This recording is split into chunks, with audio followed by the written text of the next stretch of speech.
Desatem os lábios e falem de Cristo.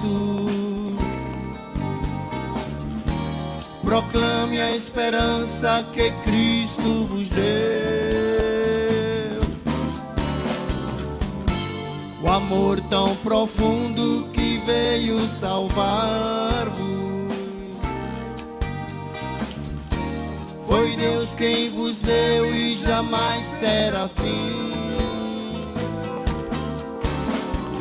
Olhem com amor a todo perdido. Mostrem que Jesus é a solução. Diz pra teu irmão, Jesus te ama.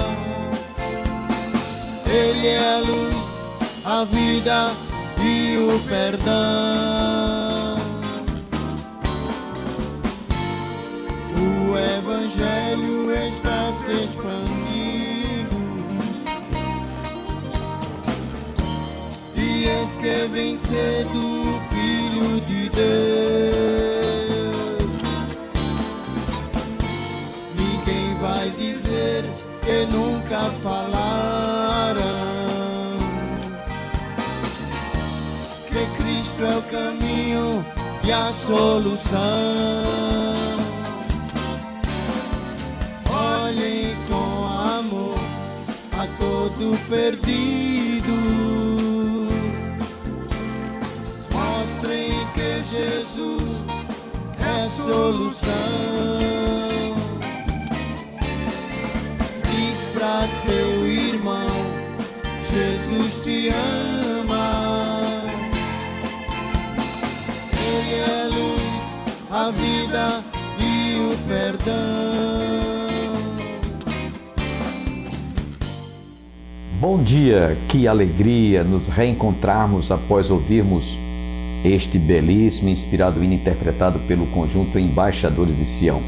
Que bom estarmos juntos nessa manhã de terça-feira, hoje 26 de julho.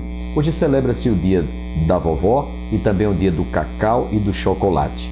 E por falar em chocolate, quem não gosta de degustar um saboroso chocolate?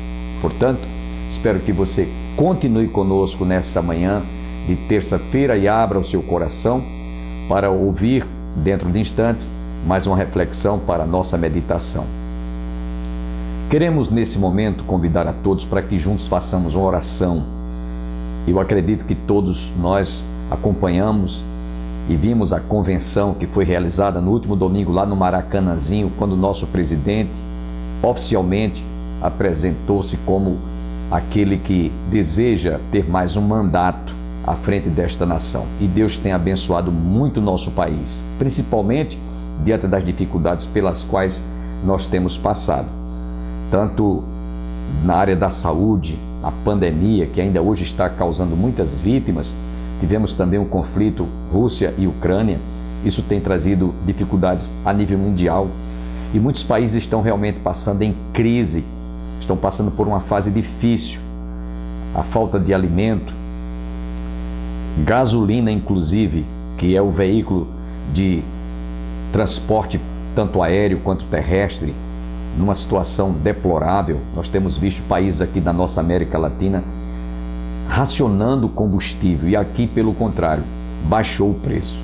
Isso tem trazido realmente uma grande perspectiva de esperança para o futuro deste país. Estamos vivendo um momento de deflação, num momento difícil pelo qual todos os países, em todos os continentes estão passando. Só Deus realmente pode nos abençoar, como tem nos abençoado através do nosso presidente.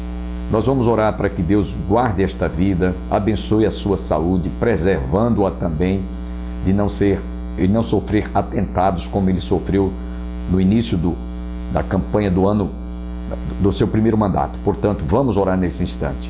Pai, queremos te agradecer por esse dia que o Senhor está nos concedendo e agora levantamos o nosso clamor em oração por nossa nação. Abençoa o presidente da República para que, ó Deus, este homem que está, ó Deus, está dirigindo, administrando o nosso país, ele tenha a tua bênção sobre a sua vida, guarda a sua vida, protege a sua família e que ele possa ter mais um mandato, Senhor, para que nós possamos ver esta nação, ela se tornar uma potência mundial. Portanto, nós te pedimos e tu abençoes, ó Pai, este homem que ora está pleiteando mais um mandato e nós possamos dar este voto de confiança como ele recebeu no primeiro mandato. É o que eu te oro e te peço agradecido todas estas bênçãos em nome de Jesus. Amém. Nós vamos ficar agora com a primeira parte de uma das reflexões para a nossa meditação que trouxemos em nosso templo.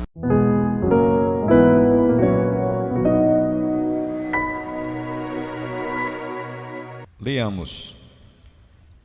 Porventura, ignorais, irmãos, pois falo aos que conhecem a lei, que a lei tem domínio sobre o homem toda a sua vida. Desculpem, uma pergunta. Porventura, ignorais, irmãos, pois falo aos que conhecem a lei, que a lei tem domínio sobre o homem toda a sua vida? Ora, a mulher está ligada pela lei ao marido, enquanto ele vive. Mas se o mesmo morrer, desobrigada ficará da lei conjugal. De sorte que será considerada adúltera, se vivendo ainda o marido, unir-se com outro homem. Porém, se morrer o marido, estará livre da lei e não será adúltera, se contrair novas núpcias. Assim, meus irmãos, também vós morrestes relativamente à lei, por meio do corpo de Cristo, para pertencerdes a outro, a saber, aquele que ressuscitou dentre os mortos, a fim de que frutifiquemos para Deus. Porque quando vivíamos segundo a carne, as paixões pecaminosas postas em realce pela lei, operavam em nossos membros, a fim de frutificarem para a morte. Agora, porém, libertados da lei, estamos mortos para aquilo a que estávamos sujeitos, de modo que servimos em novidade de espírito e não na caduquice da letra. Que diremos, pois? É a lei pecado? De modo nenhum.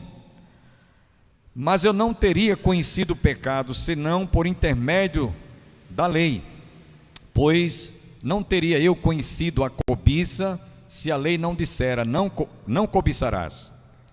Mas o pecado, tomando ocasião pelo mandamento, despertou em mim toda sorte de concupiscência, porque sem lei está morto o pecado. Outrora, sem a lei eu vivia, mas sobrevindo o preceito, reviveu o pecado e eu morri. E o mandamento que me fora para a vida, verifiquei que este mesmo se tornou para a morte. Porque o pecado, prevalecendo-se do mandamento, pelo mesmo mandamento, me enganou e me matou. Por conseguinte, a lei é santa e o mandamento santo e justo e bom. Acaso o bom se me tornou em morte? De modo nenhum. Pelo contrário, o pecado, para revelar-se como pecado por meio de uma coisa boa, causou-me a morte, a fim de que pelo mandamento se mostrasse sobremaneira maligno. Porque bem sabemos que a lei é espiritual, eu todavia sou carnal, vendido à escravidão do pecado. Até aqui. Podem sentar, irmãos. Nós vamos dar hoje continuidade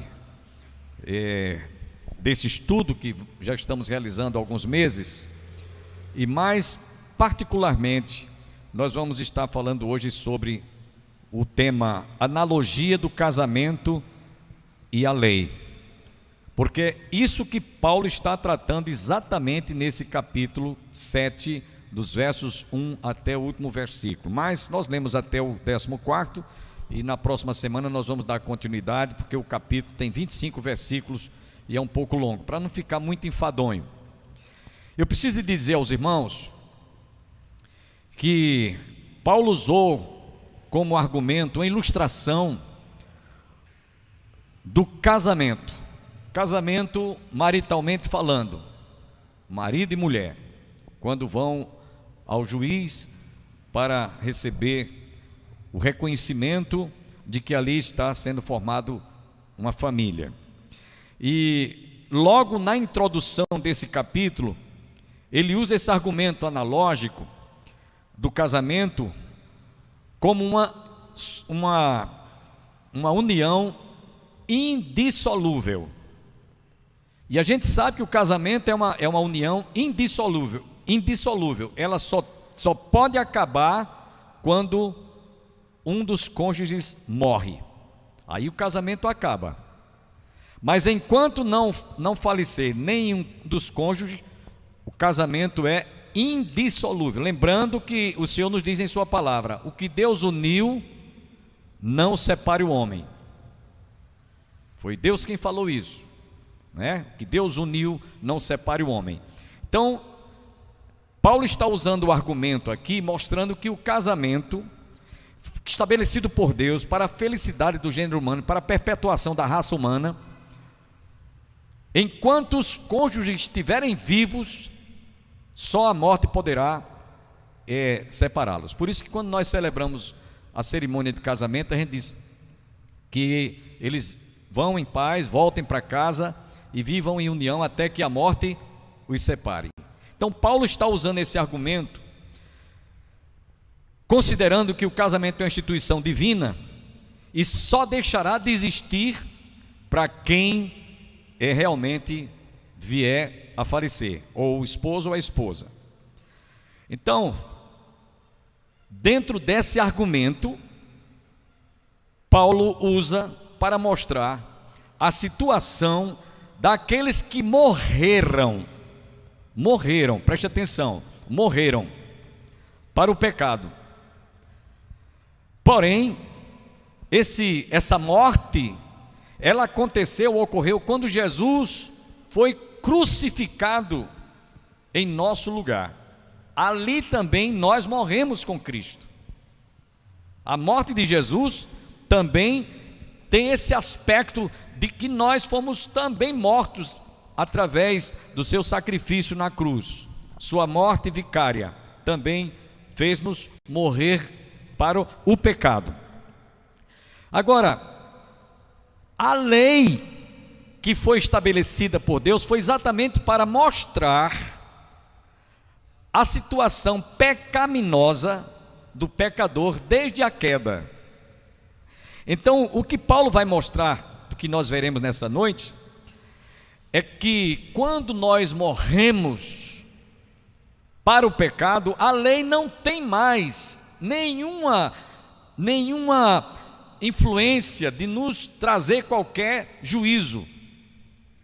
Porque existe juízo para quem, preste atenção no que eu vou dizer, existe juízo ou julgamento para quem morreu? No sentido assim, humanamente falando, o indivíduo morreu hoje, ele tinha muita coisa, tinha conta para pagar na justiça, tinha conta bancária, né? Tinha empréstimo que tinha feito no banco, tem o título eleitoral, né, para votar, né? Uma série de coisas ele tinha, né? A conta bancária, eleições, espólio, no caso que é o inventário, né? Depois para os que vão ficar, herança. No momento em que o indivíduo morre e ele deixa de existir, isso também desaparece. E é isso que Paulo está dizendo: quando nós morremos em Cristo, lá na cruz, a lei não tem mais nenhum valor, assim no sentido de nos punir, de nos julgar, de nos condenar, porque você está morto. O juiz não vai fazer um julgamento lá no tribunal com quem está lá no cemitério.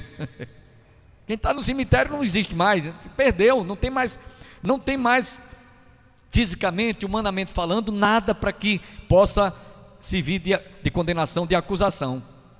Pois bem, é isso que Paulo vai tratar aqui, comparando o casamento com a lei. É nessa perspectiva que Paulo faz essa comparação. Nós morremos em Cristo, nós éramos escravos do pecado, porém o Senhor, quando morreu, nos deu essa condição. E nós vamos ver, irmãos, a partir desses versículos, de 1 até o verso 14, três coisas importantes que Paulo fala aqui. Do versículo 1 até o versículo 6, ele fala sobre o casamento. Ele vai tratar só sobre o casamento. Dos versículos 7 ao versículo 13, ele vai falar sobre a lei. E dos versos 14 a 25, que nós não vamos ver hoje, vamos ver até o versículo 14, ele está falando da luta que o cristão, mesmo sendo salvo, mesmo tendo morrido para o pecado, mas ele ainda sofre as tentações, e dessa ninguém escapa. O próprio Jesus, quando aqui esteve, foi tentado, mas ele venceu a Satanás, não só lá no deserto, mas inclusive na cruz. Louvado seja o nome do Senhor. Então é isso que Paulo vai tratar nesse capítulo, conforme veremos a partir de agora. Versículo 1, versículo 7 e o versículo 13, ele faz algumas perguntas retóricas. Essas perguntas ele questiona e ao mesmo tempo ele dá uma resposta, né? Por exemplo, no versículo 1 ele diz: porventura ignorais, irmãos, pois falo aos que conhecem a lei, que a lei tem domínio sobre o homem toda a sua vida? Ele levanta a questão, faz a pergunta retórica, e ele mostra aqui nesse versículo 1, meus irmãos, que todos aqueles para os quais ele estava se dirigindo estavam familiarizados com a lei, conheciam a lei, conheciam o Torá sagrado. Ele não estava falando para pessoas desinformadas, mas estava falando para pessoas que estavam familiarizadas com toda a lei. E eles sabiam que quando a pessoa morre, né, todo julgamento, todo juízo desaparece, né? O indivíduo, por exemplo, se o indivíduo morrer, na hora que ele morre, ele podia ter contraído uma dívida no banco, né, de seja lá qual foi o valor. Então naquela hora, com a morte dele, tudo desaparece. Quer dizer, não há mais como não tem como ele pagar, né? Eu lembro bem quando o meu sogro faleceu, ele tinha um apartamento lá em João Pessoa, e ele ainda tinha muitas prestações, né? E quando ele morreu, então com a morte dele, a minha sogra na época foi ao banco, né? E aquela conta foi quitada, porque a dívida, quem tinha contraído a dívida não existia mais, não tinha como pagar, né? Então isso acontece, e Paulo está mostrando isso para aqueles que conheciam a lei. Por isso que ele diz: porventura ignorais, irmãos, pois falo aos que conhecem a lei, que a lei tem domínio sobre o homem toda a sua vida. Quer dizer, enquanto ele está com vida, depois que ele morre, acabou, né? No versículo 2 ele continua: ora, aí ele vem agora fazer a analogia do casamento. Ora, a mulher casada está ligada pela lei ao marido, enquanto ele vive, mas se o mesmo morrer, desobrigada ficará da lei conjugal. Nesse versículo 2, ele toma como ilustração a união conjugal, casamento, qual termina quando um dos cônjuges fecha os olhos, na hora que ele morre. Então a mulher casada está ligada pela lei ao seu marido, enquanto ele vive, mas se o mesmo morrer, desobrigada ficará da lei conjugal. Lá em 1 Coríntios capítulo 7, versículo 39, Paulo reforça isso aqui. Ele faz a mesma referência, ele usa esse mesmo argumento. A mulher está ligada enquanto vive o marido, contudo, se falecer o marido, fica livre para casar com quem quiser. Mas aí Paulo faz uma referência: mas somente no Senhor. Por isso que o cristão, quando ele, homem ou a mulher, um dos cônjuges vier a fechar os olhos, ele pode casar novamente, mas somente no Senhor. O cristão não deve casar com descrente, com ímpio. É isso que Paulo diz aqui, escrevendo na primeira carta aos Coríntios 7,39. Está livre para casar, contudo, fica livre para casar, porém, somente no Senhor. Amém? Bom, no versículo 3, Paulo continua argumentando: de sorte que será considerada adúltera se vivendo ainda o marido, unir-se com outro homem, porém se morrer o marido estará livre da lei e não será adúltera se contrair novas núpcias. Eu quero aqui mostrar para os irmãos que nesse versículo 3, Paulo insiste em argumentar. E ele faz questão de dizer para aqueles que estavam familiarizados com a lei: olha, é assim que a lei recomenda, é assim que a lei diz, né? Você ficando viúva ou viúvo, a lei romana, né, dava esse direito, como a lei em todo mundo dá esse direito a todo viúvo ou a toda viúva a casar civilmente, voltar à sua vida normal novamente com um novo matrimônio. Ele diz aqui que se um dos cônjuges tem algum relacionamento extraconjugal, aí fica caracterizado adultério. Repare o que Paulo está argumentando aqui para a gente entender. Quer dizer, se eles que estavam debaixo da lei, ainda estavam debaixo da custódia da lei, e eles vieram a Cristo, eles vinham a Cristo, eles deveriam ter se considerado mortos como um dos cônjuges quando morre. Porque se eles fossem estar com Cristo e ainda convivendo com aqueles costumes pecaminosos, praticando atos pecaminosos, eles estariam como que adulterando contra a pessoa do Senhor Jesus. Seria essa a ideia que Paulo está mostrando aqui. Inclusive, irmãos, eu quero dizer uma coisa aqui para vocês. Faz muito tempo que eu fiz essa pesquisa, e falando sobre o adultério, né? Eu fiz uma pesquisa algum tempo atrás sobre infidelidade conjugal, reunindo assim vários casos que eu conheci e que conheço e sei da história, do histórico. Então, algumas décadas atrás, em cada 10 casais, marido e mulher, 3 homens eram infiéis ou praticavam adultério, e apenas uma mulher era infiel. Mas ultimamente eu venho fazendo uma espécie de uma atualização dessa pesquisa, pelos dados de conhecimento que eu tenho de muitos casais, e por conta de hoje muitos casamentos está havendo a união homoafetiva, né? As ideologias de gênero. Então muitos maridos estão deixando a esposa para ter um relacionamento com outro homem, e algumas mulheres também estão deixando os seus maridos para ter um relacionamento com outra mulher. Então, caracterizando hoje, diante do aumento da corrupção, do pecado que eu estou citando para vocês, e eu fiz um levantamento de vários casos que eu conheço, vários, não é um nem dois, são muitos. Hoje a coisa está tão fora de controle, que é como se as mulheres estivessem na mesma condição dos homens hoje. E Paulo está mostrando aqui que a separação de um casal caracterizada pelo adultério, o homem estando vivo ou a mulher estando viva, Paulo diz aqui no versículo 3, de sorte que será considerada adúltera se vivendo ainda o marido unir-se com um outro homem, porém se morrer o marido estará livre da lei e não será adúltera se contrair novas núpcias. Então ele está falando da separação por morte, e está também mostrando aqui que a união extraconjugal é pecado, e aqueles que assim procedem é porque ainda estão debaixo da desgraça, né? Estão debaixo ainda do que a lei condena. É isso que Paulo está dizendo. No versículo 4,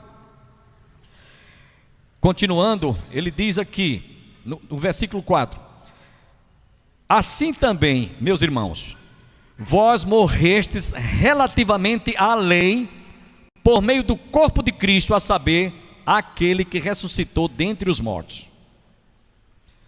A aplicação que Paulo faz aqui, irmãos, daqui para frente, ele está mostrando como nós devemos encarar o pecado? Como devemos encarar o pecado? Ora, se você está em Cristo, Paulo está dizendo, nós somos comparados a viúvas livres. Preste atenção. Se nós morremos para o pecado, com a morte sacrificial de Jesus, nós hoje estamos livres. É como a viúva que fica livre. Agora, livres para quê?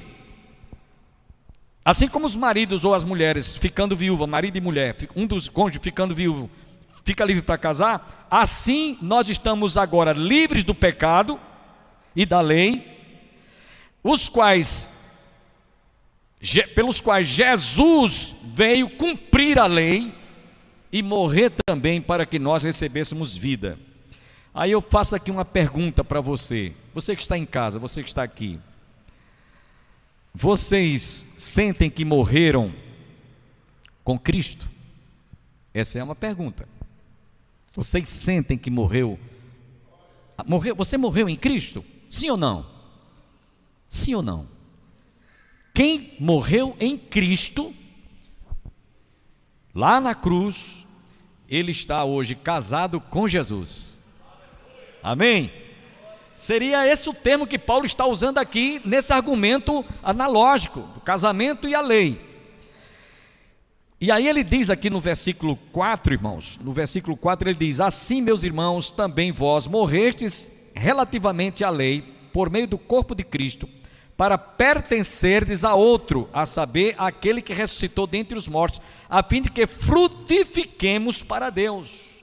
Ora, se outrora, quando nós estávamos debaixo do jugo do pecado, condenados pelo pecado, pela lei, por causa do pecado, e agora nós morremos para o pecado, e agora vivemos para Cristo, ou casamos com Ele, se outrora nós produzíamos frutos da carne, agora nós vamos produzir frutos do Espírito. É isso que Paulo diz aqui no finalzinho, a saber, aquele que ressuscitou dentre os mortos, a fim de que frutifiquemos para Deus. Frutifiquemos para Deus. Paulo está dizendo aqui, irmãos, que hoje nós temos que realmente apresentar frutos que glorifiquem a Deus. E só podem apresentar aqueles que realmente casaram-se com Jesus. Amém? Paulo escrevendo aos Efésios capítulo 2, versos 8 a 10, todos os cristãos conhecem esse texto, né? Pela graça sois salvos mediante a fé, isto não vem de vós, é dom de Deus, não vem das obras para que ninguém se glorie.